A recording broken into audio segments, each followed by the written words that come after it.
देता, तुहानू आटा देता, तुहानू चीनी देता, तुहानू दालां देता, तुहानू घ्यो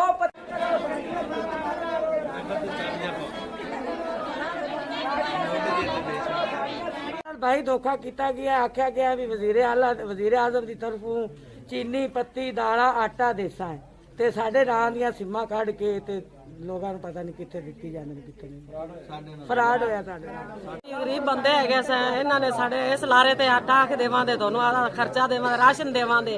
राशन दे तमे ते साडे नां ते सिम्मां उन्होंने कढा लिया ने 4-4 5-5 सिम्मां कढा ली कोई राशन नहीं कोई कुछ नहीं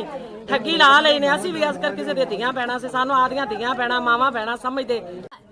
उन्होंने हज़ार नहीं आंदा उन्होंने घर के ही नहीं है साडे नाल फ्रॉड करदे धोखे देते भैणा मावा साथे तो धोखे करते हैं। साडे शनाख्ती कार्ड नंबर लैगा लिहाजा सानू खतरा है साडियां सिम्मां किसी गलत जगह ते इस्तेमाल ना कीतियां जावन ते लिहाजा साडियां सिम्मां बंद कीतियां जावन।